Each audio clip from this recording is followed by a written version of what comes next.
Good morning. நான் உங்கள் maths teacher பேசுகிறேன். All of you welcome to our maths ma'am TNPSC class. கண்ணா இன்றைக்கி நம்ம பார்க்க போகிறது பார்த்திங்கன்னா ப்ராஃபிட் லாஸ் டிஸ்கவுண்ட் தான். அதில் பாருங்கள், ஒரு கணக்கு. ஃப்ரூட் வெண்டர் சேல்ஸ் விற்கிறாரு ஃப்ரூட் ஃபார் 200 rupees. அதாவது ஒரு பழ வியாபாரி வந்து 200 ரூபாய்க்கு பழத்தை விற்கிறாரு. அப்போ அவருக்கு கெயின் வந்து 40 ரூபா, அவருக்கு லாபம் 40 ரூபா கிடைக்குது.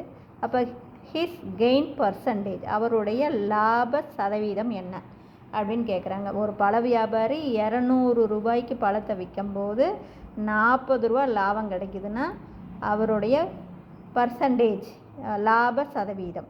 இப்போ நல்லா பார்த்துங்க, 200 ரூபாய்க்கு விற்கும்போது 40 ரூபா நமக்கு லாபம் கிடைக்குதுன்னா அப்போ எவ்வளோக்கு வாங்கியிருப்பார்? 160 ரூபாய்க்கு வாங்கியிருப்பார். இதை 200லேருந்து 40 கழிச்சுப்பார். 40 ரூபா இதில் கிடைக்குது. அப்போ 200ல் 40 போச்சுன்னா 160 ரூபாய்க்கு வாங்கி 200 ரூபாய்க்கு விற்கும்போது தான் அவருக்கு 40 ரூபா லாபம் கிடைக்கும். அப்போ என்ன, 160 ரூபாய்க்கு 40 ரூபா, 160 ரூபா தான் அவர் செலவு பண்ணுறாரு.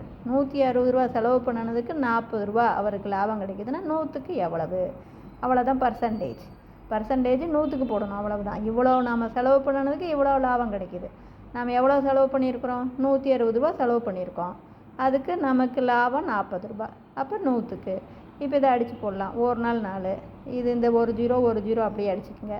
ஒரு நாள் 4, நன்னாங்க 16, இந்த 4க்கும் 100க்கும் அடித்தா 25. அப்போ 25%. அவருடைய லாப சதவீதம் 25. அதே மாதிரி அடுத்த கணக்கு பாருங்கள். By selling a flower pot for rupees 528. ஒரு ஃப்ளவர் பாட் வந்து எவ்வளவுக்கு விற்கிறாங்க? 528 ரூபாய்க்கு விற்கிறாங்க. அப்போ விற்கும்போது அந்த உமனுக்கு 20% வந்து கெயின் கிடைக்குது. லாபம் 20% கிடைக்குது. 528 ரூபாய்க்கு விற்கும்போது 20% லாபம் கிடைக்குது. At what price should she sell it gain 25%. அப்போ அதாவது 528 ரூபாய்க்கு விற்கும்போது 20% கெயின் கிடைக்குதுன்னா, லாபம் கிடைக்குதுன்னா 25% லாபம் கிடைக்கணும்னா என்ன விலைக்கு விற்றுருக்கணும் அப்படின்னு கேட்குறாங்க. இப்போ இது ரொம்ப சிம்பிள். இப்போ இதை பாருங்கள். அதாவது கெயின் 100 ரூபா நாம் வாங்கின விலைன்னு வச்சுக்கோ. அப்போ விற்கிற விலை எவ்வளவு? 120 ரூபா. அதாவது நல்லா பார்த்துக்குங்க, கெயின் வந்து 20 ரூபா.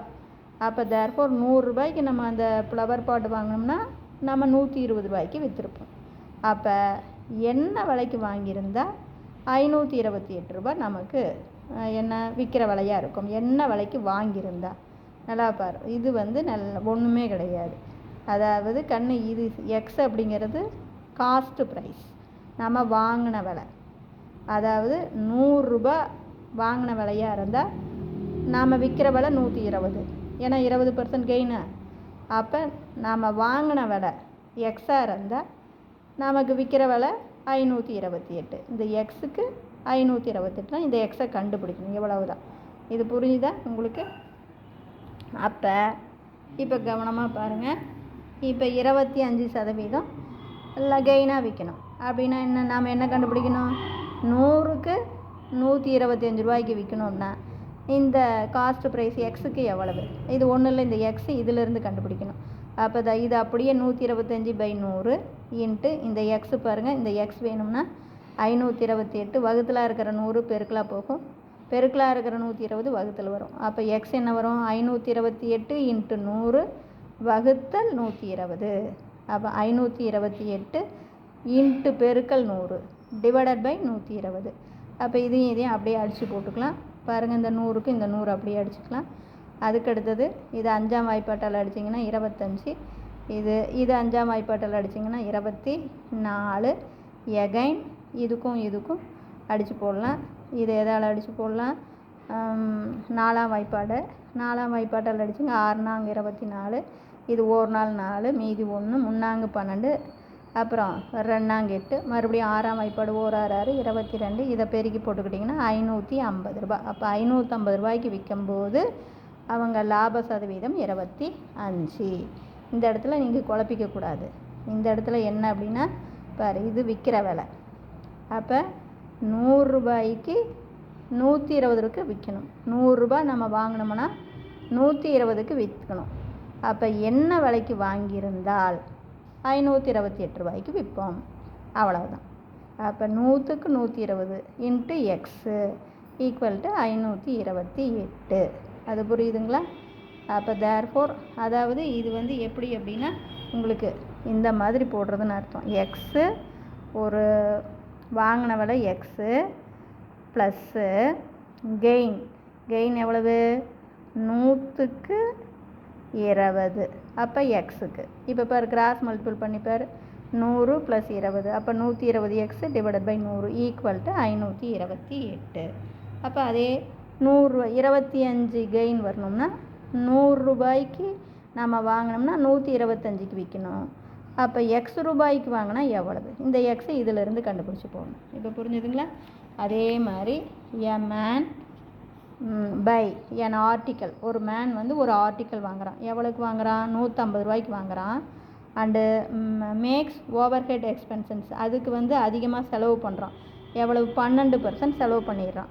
அப்போ இந்த 150 ரூபா ப்ளஸ் ஓவர் ஹெட் எக்ஸ்பென்சன் இது ரெண்டும் சேர்ந்தது தான் நமக்கு காஸ்ட் ப்ரைஸு. இது ரெண்டுத்தையும் கூட்டிக்கணும். அப்புறம் at what price must he sell it to gain 5%. அப்போ அவன் என்ன விலைக்கு விற்றா 5% லாபம் கிடைக்கும் அப்படின்னு கேட்குறாங்க. இப்போ நல்லா கவனமாக பார்த்துக்குங்க. இது என்ன ஃபஸ்ட்டு இதை தாங்கன்னு போடணும். இப்போ எப்படி அப்படின்னா 100 112/100 அப்படின்னா என்ன அர்த்தம்? 100 ரூபாய்க்கு 12 ரூபா செலவு பண்ணுறான். அந்த பார் 12% செலவு பண்ணுறான். அப்போ அதுவும் தானே நம்மளோட சேர்ந்து போயிடும். அப்போ 100 ரூபாய்க்கு வாங்கினான்னா அவன் 12 ரூபா செலவு பண்ணி 112 ரூபா ஆயிடுது. இப்போ 100 ரூபா அப்படிங்கும்போது 12 ரூபா செலவு பண்ணுறான். அப்போ டோட்டலாக 112 ரூபா. அப்போ 150க்கு எவ்வளவு? இதுதான் காஸ்ட் ப்ரைஸ். புரியுதா? 100 ரூபாய்க்கு 112 ரூபா. அவன் செலவு பண்ணுறான்ல 12 ரூபாய் அதிகமாக. அப்போ 150க்கு. அப்போ இது வந்து நமக்கு மொத்த செலவு. அந்த மொத்த செலவுக்கு பாருங்கள் 5% லாபம் வரணுமா? அப்போ 100 ரூபாய்க்கு 5% லாபத்தை கூட்டிக்குவோம். 100 ரூபாய்க்கு 105னா அப்போ இந்த காஸ்ட் ப்ரைஸுக்கு எவ்வளவு? அதை அப்படியே அடித்து போட்டிங்கன்னா உனக்கு 176.4ன்னு வரும். இதை பாரு 2 ஜீரோ இங்கே அடிச்சுக்கலாம். ஒரு ஜீரோ அடிச்சுக்கலாம். இதுக்கும் அடி 5ஆம் வாய்ப்பாடு 3 5 5 2 5 10. அதே மாதிரி இங்கே அடிச்சிங்கன்னா 5ஆம் வாய்ப்பாடு 21, இங்கே 20. எகைன் வந்து இதுக்கும் நீ அடித்த அப்படின்னா 2ஆம் வாய்ப்பாட்டில் அடிச்சுன்னா 10, இங்கே வந்து 56, அப்புறம் இங்கே அடிச்சுன்னா 28. இதை பெருக்கி போட்டுக்கோ. அப்போ இங்கே ஒரு 3 இருக்குது 20, 63 28. அப்போ 1764. கீழே ஒரு 10 இருக்குது பார், ஒரு டிஜிட் அடித்து ஒரு புள்ளி வச்சுக்கோ. அப்போ 176.4னா பக்கத்தில் 0. அப்போ 176 ரூபாய் 40 பைசா அப்படின்னு அர்த்தம். இது கொஞ்சம் மீனிங் நல்லா புரிஞ்சுக்கிங்க. இது ஒன்றுமே கிடையாது. அதாவது இந்த இடத்துல மீனிங் சொல்லிப்பார். இது 12 ரூபா நாம் செய்கிற செலவு. 100 ரூபாய்க்கு 12 ரூபா செலவு செய்கிறோம் அப்படின்னா நமக்கு ஓவரால் எவ்வளவு? 100 ரூபா அப்படின்னா 112 ரூபா நமக்கு ஓவரால் காஸ்ட் ப்ரைஸ் நமக்கு. அப்போ 150 ரூபாய்க்கு எவ்வளவு? இதுதான் ஓவரால் காஸ்ட் ப்ரைஸ். அதுக்கு 5% கெயின். அப்போ 100 ரூபாய்க்கு 105 ரூபா கிடைக்கும்னா இதுக்கு எவ்வளவு கிடைக்கும்? அவ்வளவுதான். இப்போ இது புரிஞ்சுதுங்களா? அப்போ 176.40 பைசா. ஓகேவா? Wish you all the best. Thank you.